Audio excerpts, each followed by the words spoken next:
Uma descoberta notável em Jerusalém. Os pesquisadores descobriram uma laje funerária onde o corpo de Jesus pode ter sido colocado após sua crucificação. Pela primeira vez em séculos, os pesquisadores descobriram o que se acredita ser o túmulo de Jesus dentro da igreja do Santo Sepulcro. Segundo os relatos bíblicos, Jesus Cristo morreu há mais de 2000 anos. Recentemente, os cientistas ficaram curiosos e decidiram descobrir o túmulo de Jesus. Surpreendentemente, eles encontraram o túmulo. E o que há dentro vai te surpreender. A descoberta tem o poder de mudar o curso da história. Junte-se a nós enquanto desvendam as relíquias encontradas dentro do túmulo de Jesus. Número 1. As 3 profecias de Fátima. São uma série de predições e profecias apocalípticas que se diz terem sido dadas a Lúcia Santa e seus primos, Jacinta e Francisco Maria, por uma aparição de Maria que começou em 13 de maio de 1917. As 3 crianças afirmaram que foram visitadas pela Virgem Maria 6 vezes, entre maio e outubro de 1917. A aparição agora é popularmente conhecida como Nossa Senhora de Fátima. Lúcia explicou que por volta do meio-dia de 13 de julho de 1917, a Virgem Maria lhes confiou que costumavam ser 3 previsões.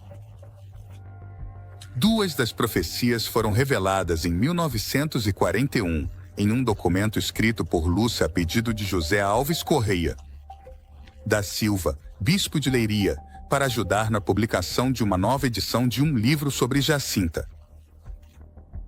Em 1943, o bispo pediu-lhe que revelasse a 3ª revelação, mas ela teve dificuldades durante um breve período. Aparentemente, ela ainda não estava convencida de que Deus a havia autorizado a agir. No entanto, em outubro de 1943, o bispo ordenou-lhe que colocasse isso por escrito. Depois, Lúcia escreveu a visão e a selou em um envelope, que não seria aberto até 1960, quando apareceria, mais clara. O texto da 3ª revelação foi publicado oficialmente pelo Papa João Paulo II em 2000. Mas alguns afirmam que não era toda a predição revelada por Lúcia, apesar das repetidas validações do Vaticano. Em sentido contrário, segundo diversas interpretações da Igreja Católica, as 3 profecias envolvem o inferno, a Primeira Guerra Mundial e a Segunda Guerra Mundial, e as perseguições de cristãos no século XX. A Igreja Católica investigou centenas de supostas aparições marianas, mas apenas 2 foram recebidas. Aprovação eclesiástica. Perseguidos e obrigados a fugir de Jerusalém. Portanto, é possível que não tenham conseguido preservar seu túmulo. O que complica as coisas é que, ao longo dos anos, surgiram outros túmulos prováveis. Para alguns, o túmulo do Jardim de Jerusalém parece um candidato provável. Outros acreditam que o túmulo de Talpiot, na Cidade Velha, poderia ser o túmulo de Jesus. Ambos estão esculpidos na rocha, assim como o túmulo da igreja do Santo Sepulcro. No entanto, muitos estudiosos dizem que esses túmulos carecem do peso histórico da igreja. O túmulo de Talpiot, por exemplo, é um túmulo escavado na rocha, descoberto em 1980 no bairro de East Talpiot, na Cidade Velha de Jerusalém. Esse continha 10 ossuários. 6 deles com inscrições epigráficas, incluindo uma interpretada como Yeshua Bar, Yosef e Yeshua, filho de José. No entanto, a inscrição é parcialmente legível, e sua tradução e interpretação são amplamente discutidas. Os estudiosos acreditam amplamente que o Jesus de Talpiot não é Jesus de Nazaré, mas sim uma pessoa com o mesmo nome, já que parece ter um filho chamado Judas. A tumba mostra sinais de pertencer a uma família rica da Judéia, enquanto Jesus vinha de uma família galileia de classe baixa. A tumba do jardim, por outro lado, também é uma tumba escavada na rocha em Jerusalém. Foi desenterrada em 1867 e alguns protestantes a consideram a tumba de Jesus. O arqueólogo israelense Gabriel Baker datou a tumba nos séculos VIII e VII a.C. Embora pareça não haver consenso sobre a localização exata da tumba de Jesus, muitas evidências arqueológicas e literárias antigas apoiam o fato de que está localizada na Igreja do Santo Sepulcro. No entanto, a Igreja do Santo Sepulcro sofreu ao longo dos séculos. Foi saqueada pelos persas no século VII, destruída pelos califas muçulmanos no século XI e queimada até os alicerces no século XIX. Mas cada vez que caiu, os cristãos a reconstruíram. Muitos ainda acreditam que é o local mais provável para a tumba de Jesus. A tumba foi selada com um revestimento de mármore por volta de 1555, para evitar que os visitantes levassem pedaços de pedra. Mas em 2016, uma equipe de especialistas abriu pela primeira vez em séculos. Mantenha-se concentrado. Você está prestes a receber a descoberta mais surpreendente da sua vida. Em 2016, as 3 entidades que compartilham a Igreja do Santo Sepulcro, a Greco-Ortodoxa, a Armênio-Ortodoxa e a Católica Romana, concordaram. As autoridades israelenses haviam declarado que o edifício era inseguro e precisava de reparos para preservá-lo. O governo convocou restauradores da Universidade Técnica Nacional de Atenas, que começaram a trabalhar no local. Os restauradores removeram a argamassa danificada, repararam a alvenaria e as colunas e injetaram argamassa para manter tudo unido. Mas durante o trabalho, decidiram abrir também a tumba para garantir que nada estivesse vazando. Haris Mousakis, professor assistente de engenharia civil na Universidade Técnica Nacional, que ajudou a restaurar a tumba, disse que tínhamos que ter muito cuidado. Não era apenas uma tumba. Tivemos que abrir. A tumba de Jesus Cristo é um símbolo para todo o cristianismo, e não apenas para eles, mas para outras religiões. Moveram cuidadosamente o revestimento de mármore e uma segunda laje esculpida com uma cruz para acessar a caverna de calcário que estava abaixo. Depois, estavam dentro da tumba de Jesus.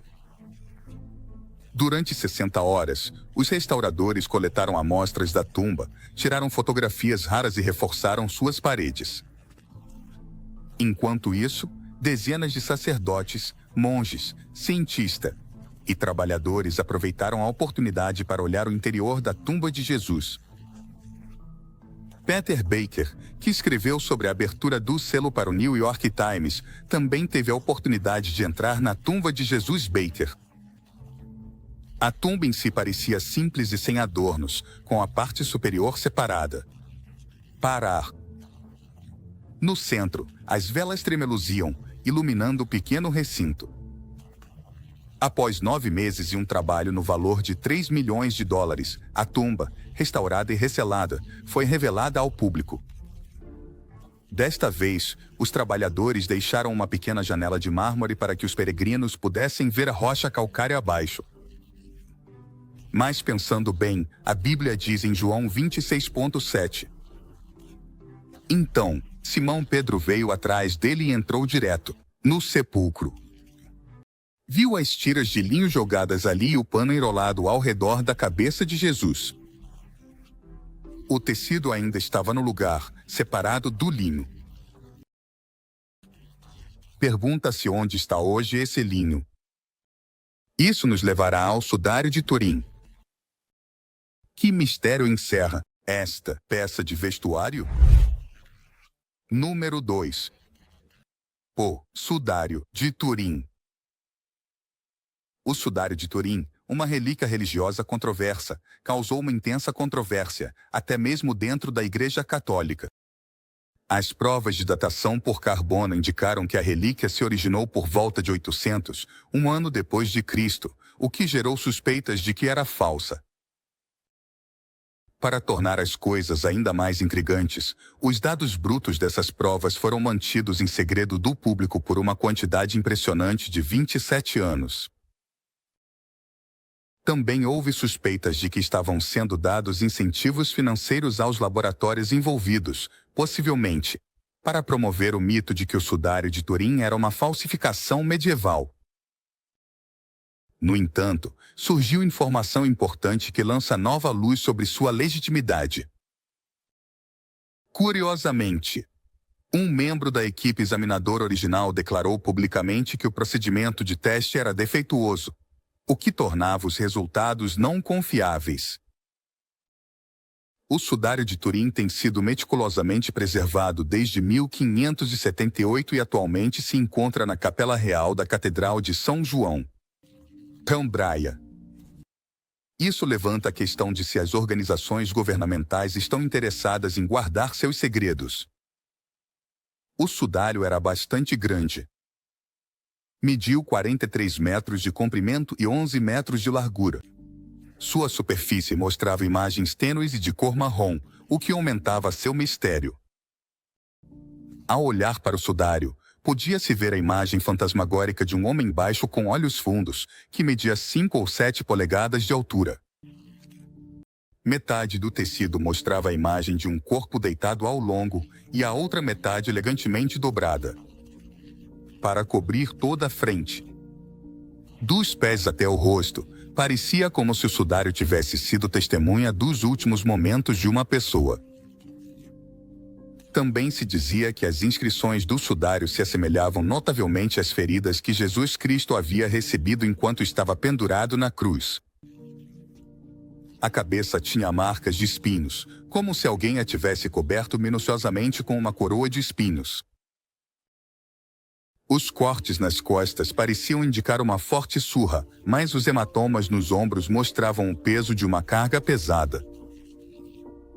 As mais comoventes foram as manchas encontradas no sudário, que se acreditava serem manchas de sangue.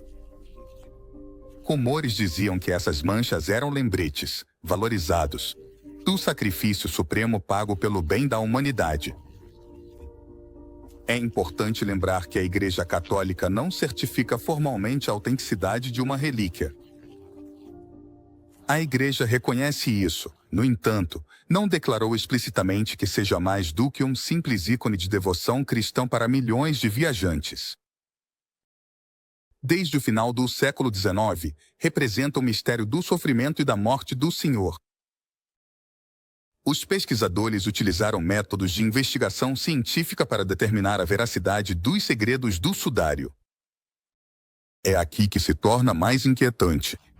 Número 3. Observações científicas.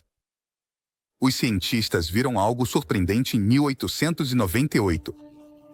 As imagens de um único assento no Santo Sudário se pareciam mais com negativos de fotografias do que com fotografias reais. O Vaticano decidiu pôr fim à disputa pela autenticidade de uma vez por todas. Em 1988, forneceram amostras microscópicas do sudário de linho, cada uma ligeiramente maior que um selo postal, para 3 laboratórios em diferentes países. Pretendia-se realizar a datação por carbono nesses materiais para determinar a data do sudário. Os 3 laboratórios chegaram à surpreendente conclusão de que o tecido foi fabricado entre 1260 e 1390. O grande problema é que os cientistas não conseguem explicar a imagem do sudário. Apesar das leituras de datação por carbono, mostram um negativo fotográfico de um corpo coberto de feridas semelhantes às que Cristo teria experimentado.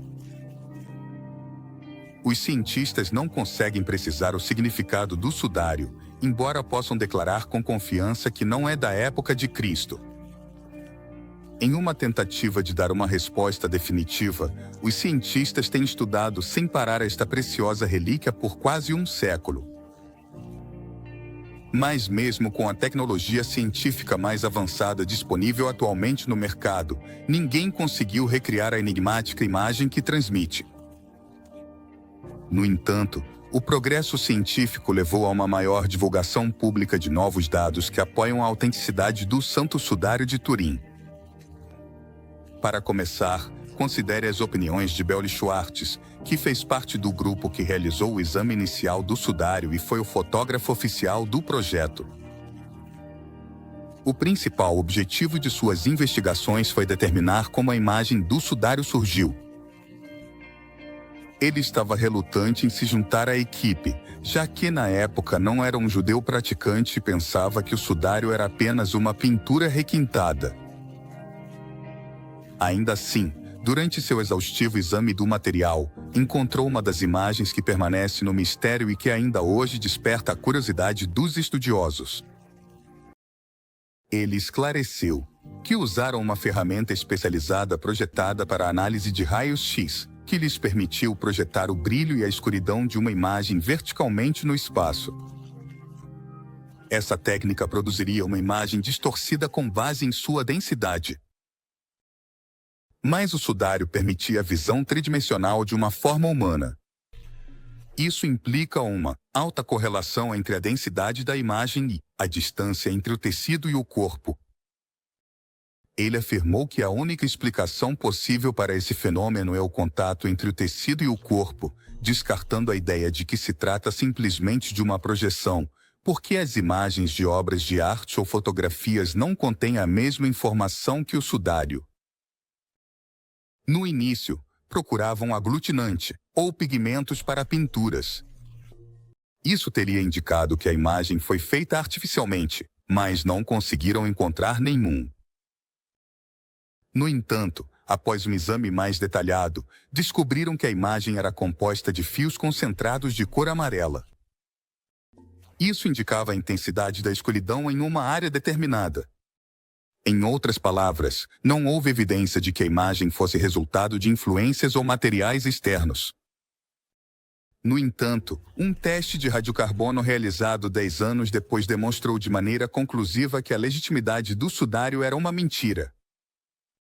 Após sua investigação, Belli chama a atenção para o fato questionável de que o Museu Britânico, que estava encarregado dos 3 laboratórios que realizaram os testes de radiocarbono, esperou exaustivos 27 anos para fornecer os dados brutos.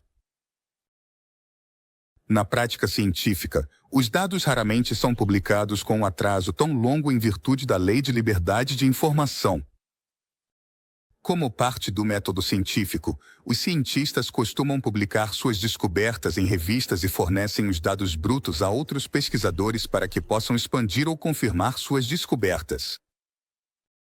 Quando finalmente os dados brutos foram obtidos, ficou claro por que a publicação pública da informação havia sido atrasada.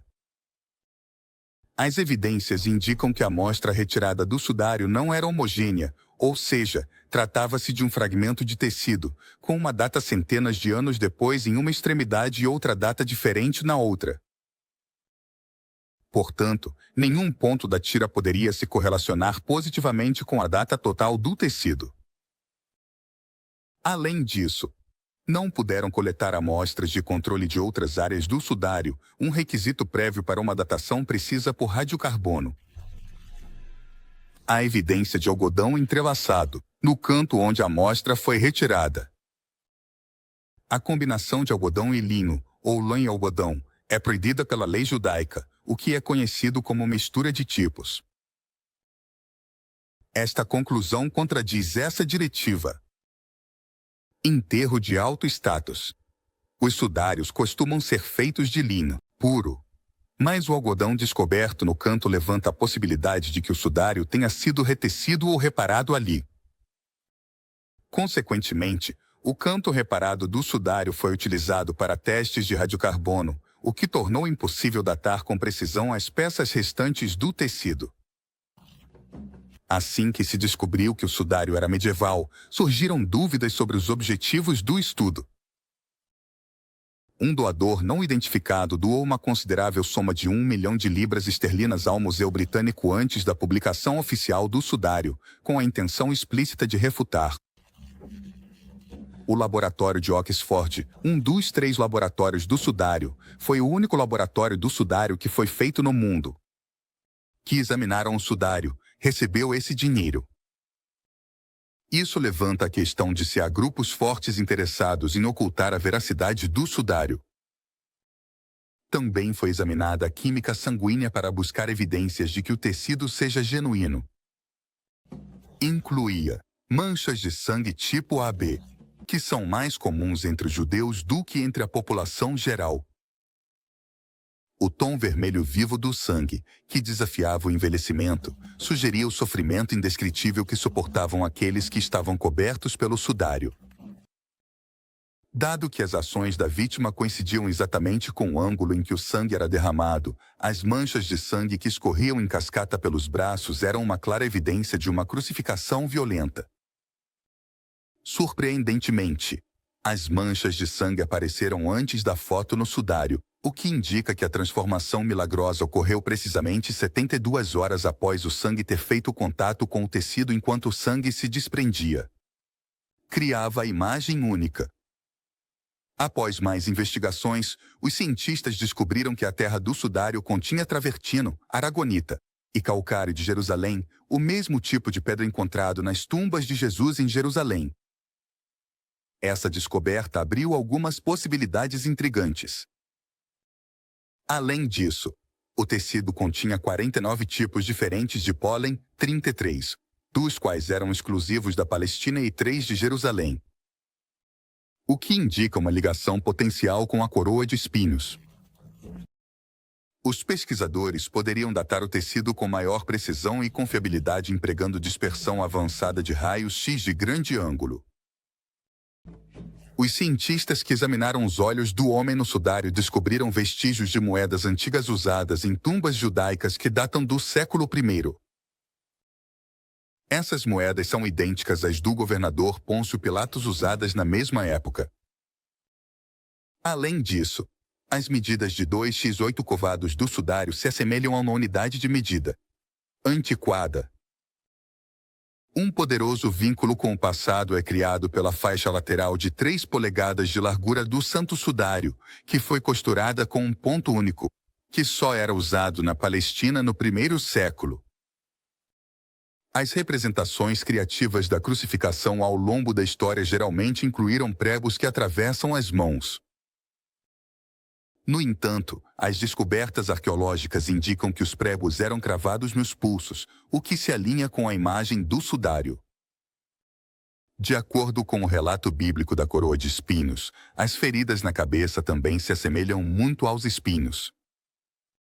As marcas nos ombros do usuário indicam momentos em que ele cambaleou e caiu, provavelmente sobre o chão manchado de sangue enquanto carregava algo grande e desconfortável. As feridas do nariz, que podem ter resultado de uma queda ou um golpe, dão mais credibilidade à lenda do sudário e a tornam digna de consideração. A notável separação do sangue do soro sanguíneo, claramente observada na imagem inversa do sudário, é idêntica ao que se vê quando uma pessoa falece devido a uma ferida. A ferida lateral também se assemelha a uma ferida ovalada e larga, exatamente como uma lança romana. Essa estranha semelhança com os relatos bíblicos do Evangelho de João aumenta o mistério do sudário. Combinados, esses detalhes surpreendentes representam um homem e uma história histórica assombrosa. Os estudiosos descobriram inscrições indecifráveis. Essas descobertas são, sem dúvida, surpreendentes. Ao cortar cuidadosamente as imagens do círculo oficial em muitos quadrados e analisar suas características ópticas, usando técnicas de visualização avançadas, Bárbara Friel, uma especialista do Vaticano, utilizou fotografias do tema, aumentadas por um computador, para ler apenas algumas pequenas inscrições em pergaminho em latim e aramaico dispersas. Através do tecido. Sua pesquisa mostra que a palavra tem Jesus, o nome grego para Nazaré.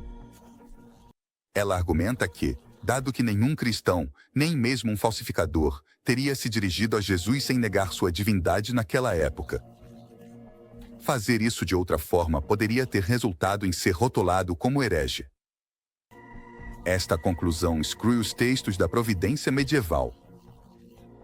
Além disso, Ela extraiu as palavras de imagens maiores do sudário. Ela os apresentou a especialistas que concordaram que o estilo de escrita era típico do Oriente Médio no primeiro século, quando Jesus viveu. Mas ainda resta um enigma sem solução. Como a imagem acabou no tecido? Foi desenhada nele? Para resolver isso, várias teorias foram propostas. Em 2002, Raymond Rogers, do Laboratório Nacional de Los Alamos, no Novo México, argumentou, em uma análise científica do sudário, que uma simples alteração química poderia explicar a imagem. Ele propôs que mesmo na temperatura baixa, aproximadamente 40 graus C ou 104 graus F, poderia fazer com que as moléculas doces de carboidratos dos fios de algodão se tornassem marrons. Esta é uma temperatura que um cadáver poderia atingir momentaneamente em caso de hipotermia ou desidratação. Rogers enfatizou que não é necessário nenhum milagre. Embora essa ideia seja bastante difundida, não há muita evidência que a apoie. Neste caso, não é comum vê-la em sudários funerários. Uma teoria diferente afirma que a coloração das fibras foi causada por uma reação química com algo que o corpo emite, no início do século XX.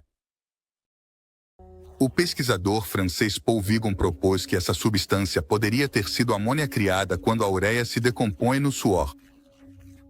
No entanto, essa explicação é insuficiente porque a imagem final ficaria borrada.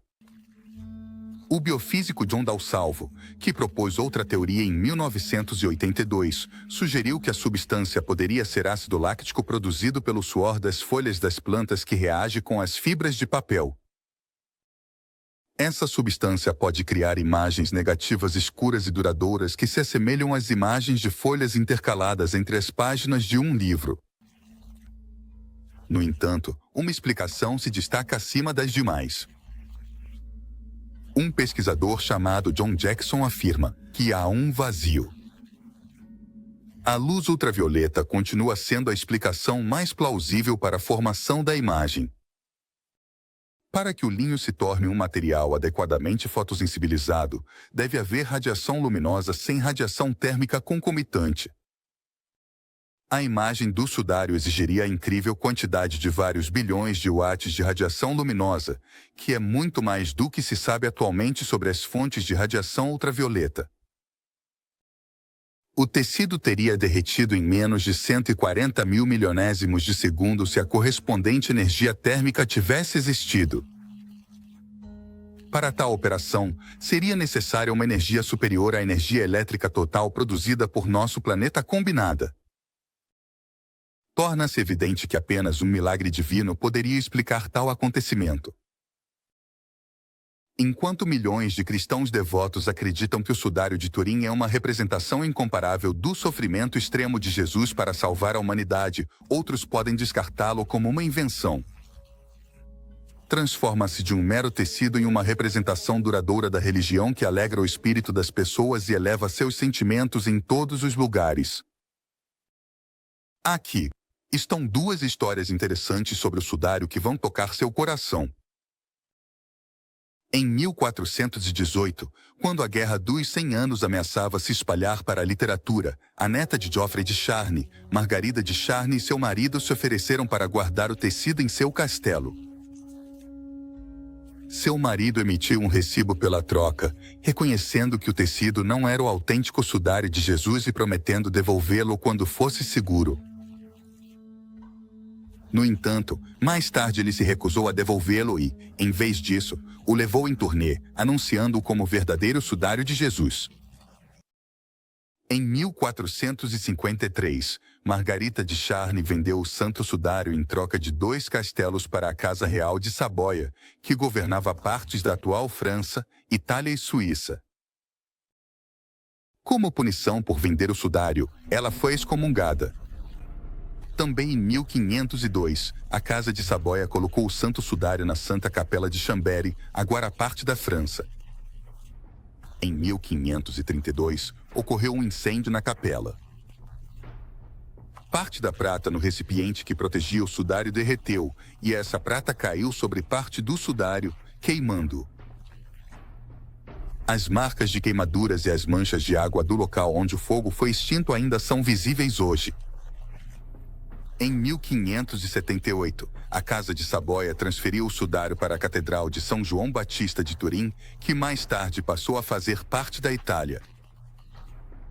Ele permaneceu lá desde então, exceto durante a Segunda Guerra Mundial, quando a Itália o transferiu para a custódia. Em abril de 2020, o arcebispo de Turim, Casa Nosiglia, anunciou que, à luz da devastação do Covid-19, pessoas de todo o mundo poderiam ver o Santo Sudário de Turim online durante a Páscoa, na quinta-feira anterior ao feriado. Em 2020, a Itália relatou 141 casos conhecidos de Covid-19 e 18 mortes pelo vírus. O arcebispo Nosiglia disse que estava motivado a transmitir ao vivo o sudário para milhares de pessoas que solicitaram vê-lo durante a crise mundial de Covid-19.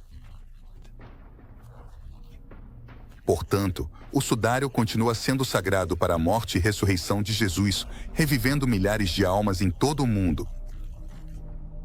Antes de encerrar, você não gostaria de saber como era Jesus enquanto esteve na Terra? Número 4. Como era Jesus? Durante séculos, a imagem mais comum de Jesus Cristo, pelo menos nas culturas ocidentais, tem sido a de um homem barbudo, de pele clara, com cabelo longo, ondulado, castanho claro ou loiro, e frequentemente com olhos azuis. No entanto, a Bíblia não descreve fisicamente Jesus, e todas as evidências indicam que ele provavelmente parecia muito diferente de como tem sido retratado por tanto tempo. A Bíblia oferece poucas pistas sobre a aparência física de Cristo. A maior parte do que sabemos sobre Jesus vem dos primeiros 4 livros do Novo Testamento, os Evangelhos de Mateus, Marcos, Lucas e João. Segundo os Evangelhos, Jesus foi um homem judeu nascido em Belém e criado em Nazaré, na Galileia, antiga Palestina, agora norte de Israel, durante o século I. De acordo com Lucas 3 horas e 23 minutos, Jesus tinha cerca de 30 anos quando começou seu ministério. Mas a Bíblia praticamente não nos diz nada sobre sua aparência, exceto que ele não se destacava de nenhuma maneira em particular. Quando Jesus foi preso no jardim do Getsêmani antes da crucificação, Judas Iscariotes teve que apontar Jesus para seus soldados entre os discípulos, presumivelmente porque todos pareciam semelhantes entre si. Para muitos estudiosos, Apocalipse 1:14-15 oferece uma pista de que a pele de Jesus era de um tom mais escuro e que seu cabelo tinha uma textura lanosa. Os cabelos de sua cabeça, diz, eram brancos como lã branca, brancos como a neve. Seus olhos eram como uma chama de fogo. Seus pés eram como bronze polido, refinado como em uma fornalha. Segundo Roger Scargill, professor assistente de estudos clássicos e religiosos na Universidade de Iowa e editor da Biblical Archaeology Review, não sabemos como era Jesus, mas se todas as coisas que sabemos sobre ele são verdadeiras, ele teria. Parecia um judeu galileu. Agora, como as representações de Jesus mudaram ao longo dos séculos? Algumas das representações artísticas mais antigas conhecidas de Jesus datam de meados do século III, depois de Cristo, mais de 2 séculos após sua morte. Estas são pinturas das antigas catacumbas de São Domitila em Roma, descobertas pela primeira vez há cerca de 400 anos. Reflete uma das imagens mais comuns de Jesus naquela época. As pinturas representam Jesus como bom pastor, um homem jovem, sem barba, e de cabelo curto, com um cordeiro sobre os ombros.